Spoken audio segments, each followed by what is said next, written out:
ideology of abusing artists within the schools from the infant age, and also where Mr. Nyanzi talked about how kids are introduced to art. I've just realized that actually it is visual arts that introduces a human to art. Because we work as a baby, you get. And I think now the visual artists have a responsibility to bring back that pride right from family level. Yeah, we need to get to that. When it comes to policy, Madam Honorable, we need to engage that house to appreciate art.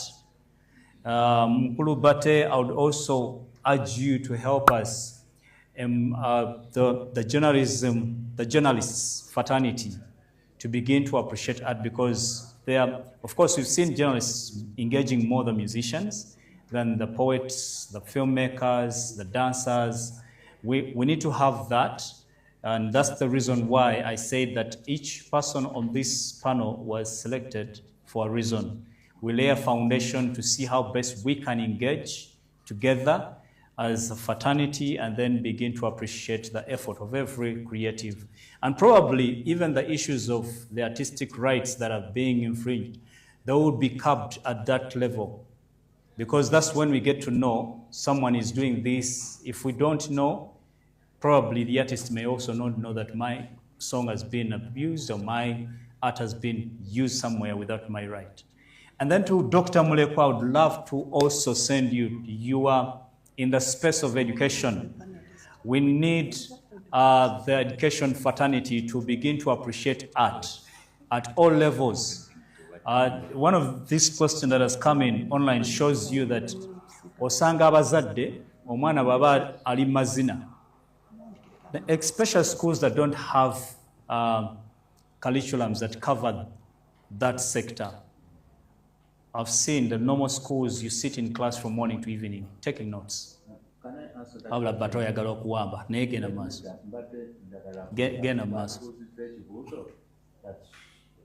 The two questions from it's one.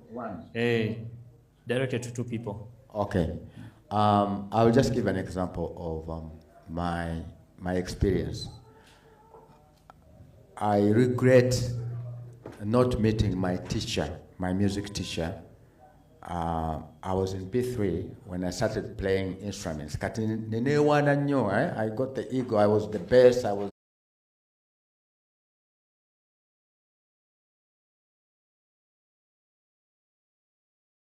the best drummer, best this, best that. The man beat me up and told me to cry and laugh at the same time.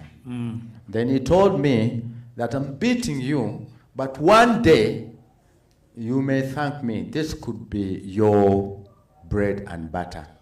And indeed it came to pass. Now, a teacher who beats a child kuba ayimba or is doing a very big disservice to that child. He should give the child the platform, the encouragement, because the music I know today and the experience I use today is from primary 3, from primary school. Unfortunately, my teacher died. I would have gone back to him and said, thank you so much for that. Yes, Dr. Mulekwa, sending you out there. To quickly, I was trained wrong initially. I think I eventually got to learn correctly from observing an excellent director. I was trained, initial directors used to shout at us. So when we started directing, we shouted at others. And that's a method, but it's wrong. It is entirely possible to direct a piece of work without ever shouting at anybody, even if for 3 to 6 months. It does not mean that you are weak. I've since learned that there's actually a lot of power in not shouting. I've just been in rope, and we did it for 2.5 months. And Kaya did not shout at anybody, no matter what degree of mistake we made. But should fix you if you are being irresponsible. Should really be firm with you. And there was never any need to shout. So I looked forward to coming to rehearsal every day. Every day I'm teaching myself to not shout at anybody. I can state my truth politely and firmly. Thank you so much. Okay, and the next few minutes will be out. We want to take the next 30 minutes in this engagement. Can we have challenges in your spaces and what you are doing to curb those challenges at that level and in your capacity? Thank you so much. You want to begin? It's okay. We have 5 minutes each person. Let me stand one on Yimina one. The biggest challenges in my space as a music journalist is one. Everybody thinks he or she can talk about music. The qualifications, the minimum qualifications for writing and talking about the arts is to know a little theory. If it's music, you have to know a little theory about music. Those are the prerequisites for a journalist. Now, most of our journalists that I've met are instead, I'm sorry to say this, but fans. They will tell you, zendi timu Rachel Magola, zendi timu Gundi, and Rachel Magola makes a mistake, and this person does not have the knowledge to point out Rachel Magola. Rachel Magola went on stage and flirted, probably. Didn't pitch. But because you don't have the language, you don't have the theory, you cannot write it. And therefore you cannot educate the masses. So, the biggest challenge of these music bloggers, music whatever TikTokers, those people who talk about that, is the lack of the arts, the particular field that person jaba agiram gatajirina. Because how can you talk about sound, or how can you talk about a band or a bass player when you don't know anything about the chord progression, or about the melodies, the arrangements? How can you talk about it? So it is education.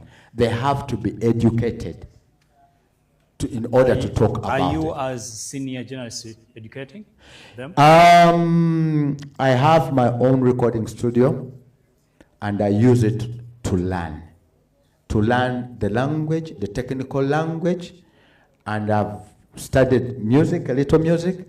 I've composed, he's my witness. I wanted to also talk about the journalism. I think we have a journalism that also doesn't know that they are the fourth estate, that they have a responsibility and role to play to build this. They have mostly taken the other principle that, embwa yalumya omuntu is not news, omuntu alumya embwa it is news. So it is the negativity that works. So on several occasions I've actually tried reaching out, and I did get a comment from a journalist who told me, so they don't want the positive news. They want to wait for the negative stories that will, I don't know. So we need to, as the industry needs to check itself and find what role do they have to play in as far as developing the society. And then fast enough I'll run into another challenge. It is the tech. We can't run away from it. The technological disruptions all over, and with the technological disruptions, of course, it has come with both advantages and disadvantages. The advantage would be that, yes, the world is a global space now, that everyone can actually become successful in that space if they rightfully expose it or utilize it.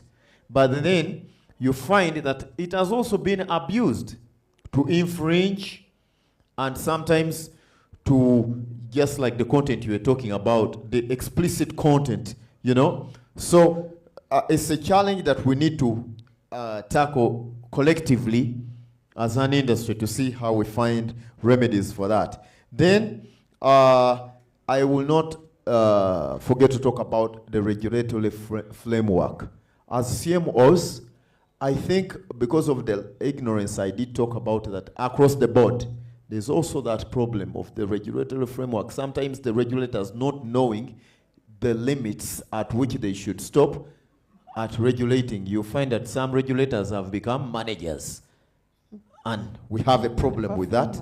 But I think that is a discussion we are handling, and we believe it will come to fruitful. And then lastly, let me talk about, lastly, in my last minute, the last minute is us as a people, as Ugandans.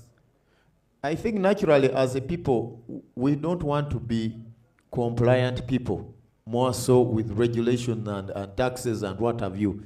So you find telling someone that, you know, if you pay to get a license, say, to exploit little works or musical works, you are indeed helping a fellow Ugandan or for the industry to survive. But then there are the same people you will find on the side talking about aba Nigeria bayimba bulungi nnyo ebe Uganda zisibitegeera, but they don't want to facilitate the same industry they are comparing with the other facilitated one, you know. So I think as a people we need to do something about that. Shortly Thank you. on that, as you put out, filmmakers have an issue of illegal broadcast of content. What comes to your desk when they broadcast one, unclassified music, and also vulgar music? What comes to your desk? Or are you only concentrate on collecting?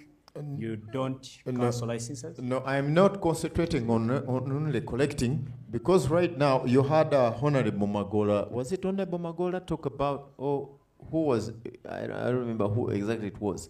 They talked about now, you see, there's also the stage play and what? Performances. So that is a duplication, because now we have a problem.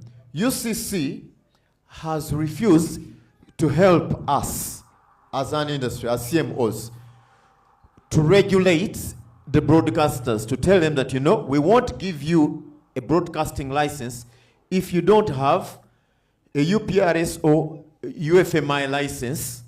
But then they are first to put out announcements on the media, on the radio, telling people, you see, if you're going to have a show, you come and pay for the license, the stage play and the performances, you know. So we really have a problem, and I'm not a supporter of having to be there.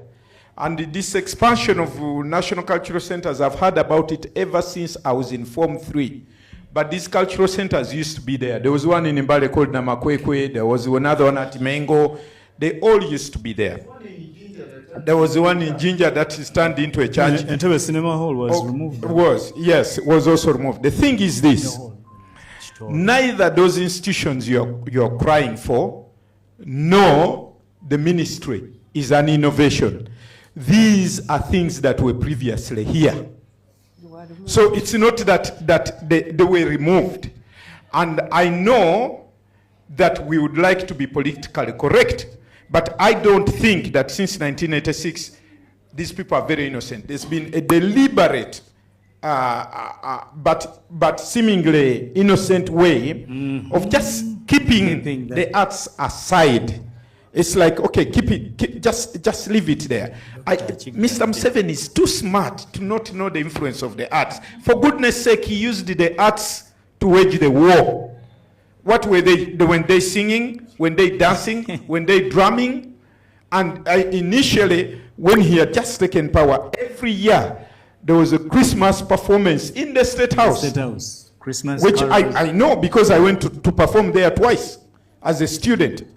So there's nothing happening above the head. There are also, they should not think that, okay, if we empower the artists, then they will come into politics. Who is to say that if they sideline us, we won't enter? Maybe then even there is more reason to go there. So the thing is, we ourselves artists, first of all, there's something known as rite of passage. To be considered someone's husband, you have to go to their home and say, I'm the husband, right? I'm willing to be the husband. We cannot yet contain UNCC. What do we want in other places? So let's contain UNCC, make it really strong and powerful, then we spread out. Dr. Officially, Agadde Gundi with a statement. As the microphone goes, I'll just add on to Doctor's the UNCC, the mandate in the 1959 Act is supposed to establish centers like this in all regions. But it's never funded to do its mandate. I believe that because I know you have never been given money to build the National Cultural Center in Gulu or in Moroto. It's supposed to happen. So if these centers existed and artistic people have access to a space where they can experiment what they need, be able to get new work done, to see videographers, how do they do their thing? If that alone, that mandate of UNCC of 1959 is funded the way it should be, you will see movement where people will be able to access facilities, to record without, from Kisoro, they don't have to come to Kampala, you get. So, like we said, everything is there. It just needs to be implemented. Thank you so much, Honorable. Yes, OHTW. Thank you very much, Mr. Moderator. Mark, your question, actually every Gombolola headquarters had a community center. They are there. Over to you. I love it. I love the way OHTW put it. You know, in Entebbe, I grew up in Entebbe, and my first time I watched a play called Omukazi Mukasebo, I watched it in Entebbe Cinema Hall and Entebbe Chitoro Community Center, where young people would always meet freely and think, play, and also create. Thank you, OHTW. Yes, Mkulubate. Yeah, the reason, do you know the reason why we fell in love with the Indian movies? They had a movie house here. It's called what? Club Rouge. Watoto Church was a movie house. In Jinja, there was a movie Iganga, Mbale, Ashok, and Elgon, and yeah, all over the country. So people would flock in the Ugandans fell in love with Indian movies. They still do because they are still pirated and they come. So I really agree with what they are saying. The community centers were there and they had a stage and seats. So what happened? The spirit of preservation, the spirit of continuity, okay? The arts were... Thank you. Thank you, Mukulubate. No, we're not closing. You're submitting. Mukulubate. Individual merits descended into individualism. Exactly. Before you submit, just a very smart, intentional move, which has been strategically designed. Now, I also want to bring to your attention that several times, Honorable, the Ministry of Gender, Labour and Social Development has been invited to the committee at Parliament to present budgets and probably strategic plans and opportunities for funding. But they've never mentioned at any moment in that committee that they have an institution called UNCC. I have seen UNCC management walk into that Parliament to defend themselves, to also lobby for themselves. And yet the immediate supervising body is the Ministry of Gender. The line ministry. The line ministry. And okay, I wanted to answer Mark and tell him, I don't know whether, what happened? You can't reclaim our spaces? We went to Jinja. I was in the company of my fellow director there. It is a dilapidated church.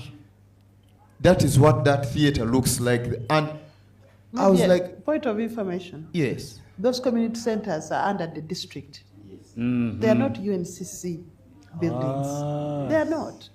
So do not ask. The districts... Yes, those community centers are under the community development officers. So the day they give us district culture officers, then we can start talking. So what they do is remove culture officers. Yes. So what? Go up and Yes. Yes. So what would be a baby step is to claim culture officers at each district? We need a whole, you know, the way you look at the Ministry of Agriculture, okay? It's a big ministry who plays, who needs to be at the national level. And they make provisions for that child to go to Makerere University as mature entry to, to be recognized and hone his skill for the development of the country. Thank you for that submission, Honorable. But I also think it's still possible because it is possible. The structure you've mentioned, I also see it under the Ministry of Health, where we have up to the level of VHT. Yes, VHTs. Now, why can't we have the what you call them, district culture officers under Ministry of Culture, Gender, Labour and Culture, so that we can reclaim these spaces? I think at the end of the day, so I think that is what we are trying to do to get infrastructure, like Mark was saying. That's the kind of infrastructure we need in terms of physical buildings and in terms of human resource who can support the growth of the industry. Thank you so much. You've been a very Mr. amazing. Batamze, I think, had a...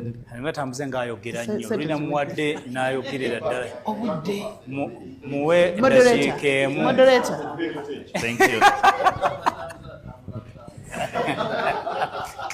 Thank you. Thank you very much. I had stepped out a bit when these other debates were on, and I picked it from the last part. I just wanted to give a little bit of information so that we can start from there and discuss more. There was a time when Honorable Mukwaya was the minister, and we did present the position of having to have a culture officer in the districts. It went to the highest level. And I do remember that His Excellency the President saying he doesn't want duplications. We should be able to use the community development officers to do the job. Now, that was the position I'm giving so that you can take it from there. And that already then brought it down. But we also have an opportunity in the sense that the UNCC Act provides for the culture committees, district culture committees. The Act provides for it. And we have initiated the process because the composition or instituting has to be done by the minister. We drafted a letter. The minister has already sent them to the districts, to the cows, but I think we're just waiting for responses from the districts because they have to be constituted by the district. We gave them how they should do the composition, who should be a member and so forth. So that is the information I wanted to give you. So there's some little work being done in that area, but we could beef it up with these comments that are coming. Let me now, because I will not come back again, because I know the debates are on, let me also let you know that we have gotten an opportunity in the sense that there are two lines of monies that we have been promised. The first one, which is already in advanced stages, is resources from GROW. I'm sure you all know about GROW now.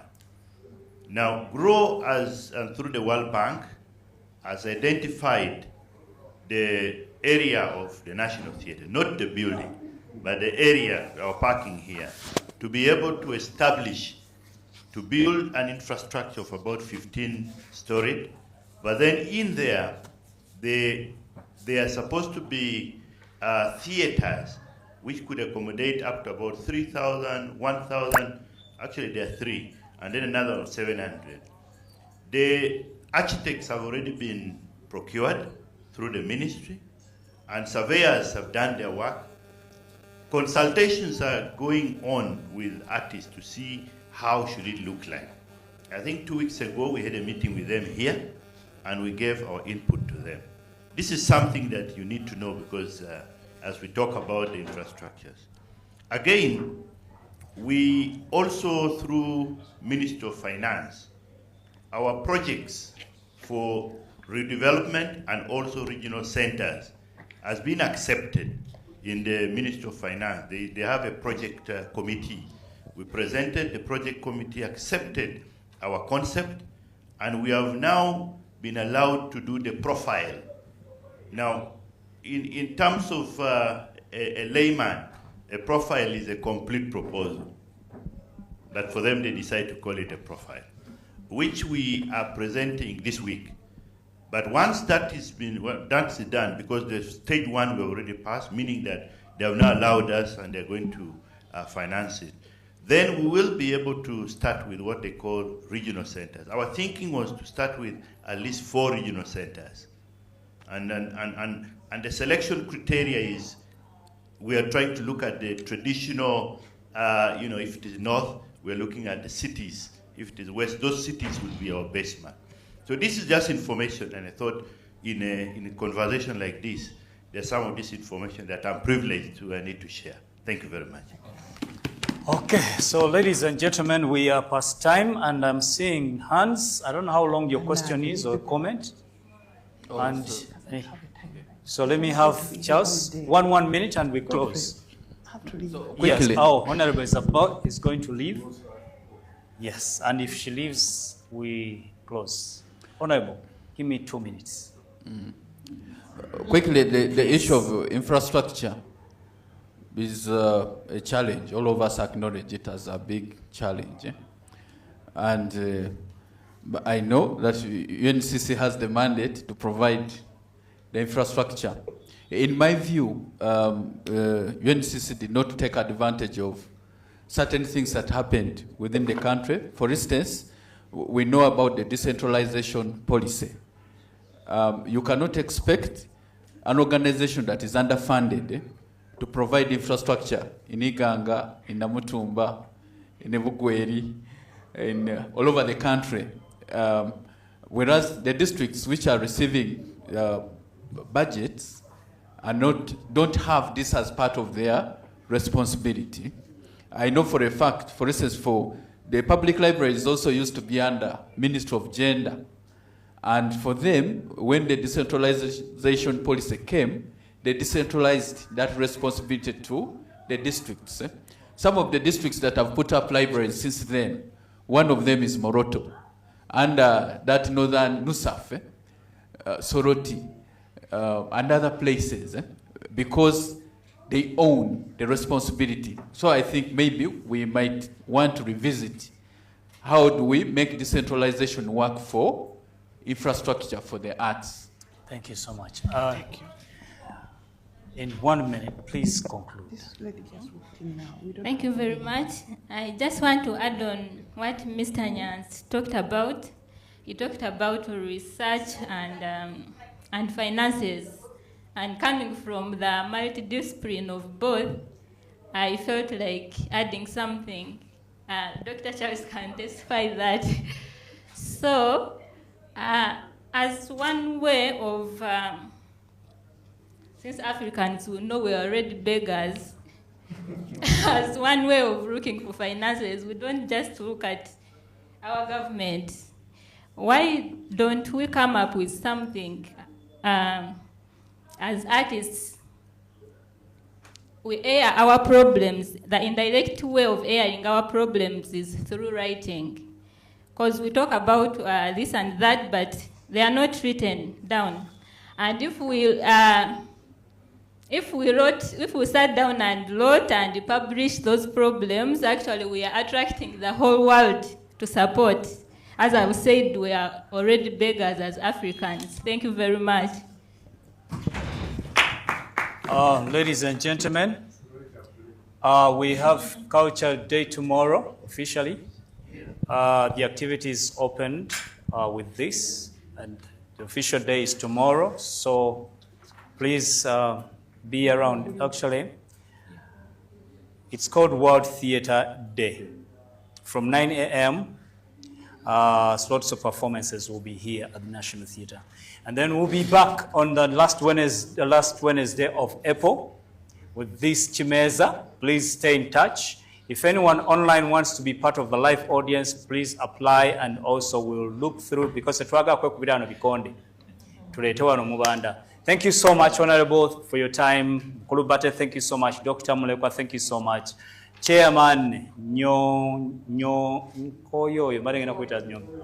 Nkoyoyo, thank you so much. Mwechitiwa Nyanzi, thank you so much.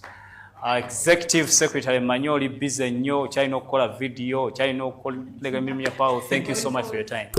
Ladies and gentlemen, officially, this panel discussion is closed. We can take a group photo for the first edition.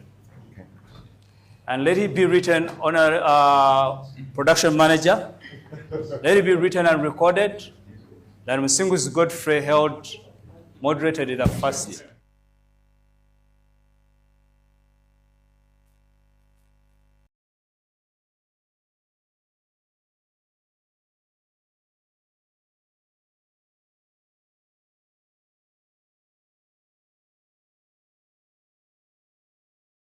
For evil to triumph is the silence of the good men. I love it to hear when Dr. Charles says, you know, I will die for drama. You as an artist, it starts with you. Thank you. If each and every individual can be the Dr. Charles, if each and every individual can be the Mzeiwanika, who is please, Mzeiwanika, re-echo that so that my colleague Yoyo can get it on. Will you add me some minutes? So basically, in answer to my questions, we are engaging the regulator, in this case with URSP, to make sure that the issues of UFMI are handled in the right manner. In 2016, it took the Wanikas to take URSP and UFMI to court, and the court ruling was in our favor. But till then, URSP has not acted, has not been in position to align our collecting society. So who is the problem? I think this